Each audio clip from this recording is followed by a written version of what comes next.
राजस्थान कर्मचारी चयन बोर्ड द्वारा करवाई गई भर्ती परीक्षाओं में ओएमआर शीट को लेकर जब से सवाल उठने लगे हैं, लगातार कर्मचारी चयन बोर्ड सवालों के घेरे में फंसता जा रहा है। अब जिस तरीके से एसओजी ने ओएमआर में घोटाले को लेकर 2019 की भर्तियों में 3 भर्तियों में ओएमआर शीट में घोटाला करने और 38 अभ्यर्थियों की जो ओएमआर शीट थी उसमें बदलाव करने को लेकर जो खुलासा किया और लगातार जांच चल रही है, कर्मचारी चयन बोर्ड के कर्मचारी उसमें शामिल हैं। उसके बाद तमाम सवाल खड़े हो रहे हैं। कर्मचारी चयन बोर्ड और वर्तमान बोर्ड के जो अध्यक्ष हैं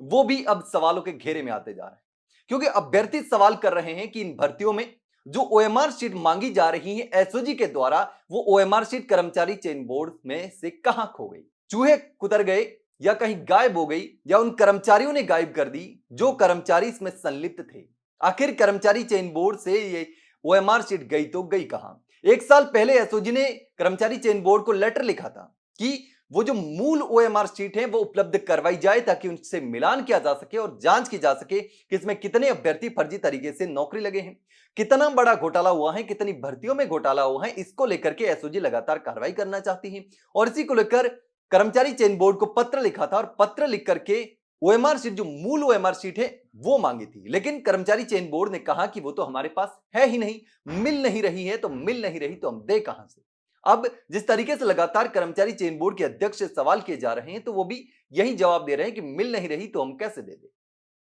अब इसको लेकर लगातार अभ्यर्थी भी सवाल कर रहे हैं सोशल मीडिया पर। तो इसको लेकर कर्मचारी चयन बोर्ड के अध्यक्ष मेजर जनरल आलोक राज ने एक पोस्ट करके उन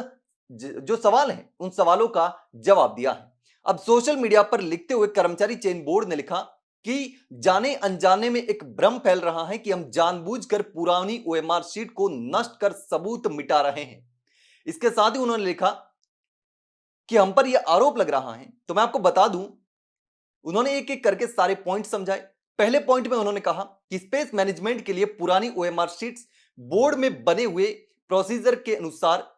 श्रेड यानी कि डिस्ट्रॉय हो रही है, यानी कि पुरानी जो ओएमआर शीट होती है उनको डिस्ट्रॉय करना होता है और वो डिस्ट्रॉय करने का प्रोसेस चल रहा है। दूसरे पॉइंट में उन्होंने कहा कि पुरानी भर्ती के चयनितों कोर्ट एसओजी केसेस की ओएमआर को श्रेड नहीं किया जा रहा है, यानी कि जो जांच चल रही है उनकी ओएमआर शीट को खत्म नहीं किया जा रहा है, डिस्ट्रॉय नहीं किया जा रहा है। तीसरे पॉइंट में उन्होंने कहा कि सबसे आसान था कि मैं पड़े रहने देता सब कुछ जैसे बेतरतीब रिकॉर्ड्स पड़ा हुआ था, मगर फिर भी हमने ये अभियान चलाया और पुरानी जो ओएमआर सीट्स थी उनको डिस्ट्रॉय करने का काम किया। इसके साथ ही चौथे पॉइंट में उन्होंने लिखा कि सारी प्रक्रिया लिखित में है, पारदर्शी है और जांच के लिए ओपन है, यानी कि हम जांच के लिए तैयार हैं। इसके बाद उन्होंने लिखा पांचवें पॉइंट में कि मेरे कार्यकाल की भर्तियों की ओएमआर सीट्स के डिस्ट्रक्शन का नंबर आने में टाइम लगेगा, यानी कि मेरे कार्यकाल में जितनी भी भर्तियां हुई हैं, मुझ पर सवाल खड़े कर रहे हैं तो मैं बता दूं कि मेरे काल में जितनी भी भर्तियां हुई हैं उनकी जो ओएमआर सीट्स हैं वो सारी सुरक्षित हैं और उसको डिस्ट्रॉय होने में अभी टाइम लगेगा, क्योंकि पहले जो पुरानी ओएमआर सीट्स हैं वो हम डिस्ट्रॉय करेंगे, ये कर्मचारी चयन बोर्ड के अध्यक्ष का कहना है। इसके साथ ही उन्होंने कहा कि इसको डिस्ट्रॉय करने में भी टाइम लगेगा, सब कुछ बॉक्सेज में बंद है, सुरक्षित है, इससे शेयर करें ताकि लोग भ्रमित ना हो। इस पोस्ट को शेयर करने की बात कही, यानी कि ये 5 पॉइंट के जरिए कर्मचारी चयन बोर्ड ने अपना पक्ष रखा है और अभ्यर्थियों को समझाने की कोशिश की है कि हम ओएमआर सीट को डिस्ट्रॉय नहीं कर रहे और मेरे कार्यकाल में जितनी भी भर्तियां हुई हैं उनकी ओएमआर सीट तो सुरक्षित है। तो अगर मैं कोई भी फर्जीवाड़ा करता या मुझ पर सवाल खड़े कर रहे हैं तो मैं आपको बता दूं कि मेरी जितनी भी कार्यकाल के दौरान भर्तियां हुई हैं उन भर्तियों की जांच हो सकती है, अभी टाइम लगेगा उनकी ओएमआर सीट से उनको डिस्ट्रॉय होने में। यानी कि स्पष्ट तौर पर कर्मचारी चयन बोर्ड ने कहा कि मेरे कार्यकाल में ऐसा नहीं हुआ है, पुराने जो यहां पर बोर्ड अध्यक्ष रहे हैं उनके कार्यकाल में ऐसा हुआ होगा, उसकी हम जांच करवा रहे हैं और हमने जो प्रोसीजर किया था डिस्ट्रॉय करने का, तो डिस्ट्रॉय करने के प्रोसीजर के जरिए जो है वो धीरे धीरे हम पुरानी जो ओएमआर सीट्स है उनको डिस्ट्रॉय कर रहे हैं ताकि जो ज्यादा रद्दी है वो इकट्ठी ना हो। लेकिन ये 2019 की भर्तियां हैं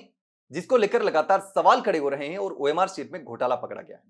लेकिन अब देखना होगा कि इस पूरे मामले में किस तरीके से जांच होती है, क्या ये खोई हुई ओएमआर शीट्स बोर्ड को मिलेगी या नहीं मिलेगी। लेकिन इस पूरे मामले पर आप क्या सोचते हैं, कमेंट सेक्शन में कमेंट करके जरूर बताना। वहीं अगर जानकारी अच्छी लगी हो तो वीडियो को लाइक और शेयर जरूर करें और हाँ, चैनल को सब्सक्राइब करना ना भूलें। फिलहाल के लिए इतना ही, जल्द मिलते हैं एक नई जानकारी के साथ, तब तक के लिए नमस्कार।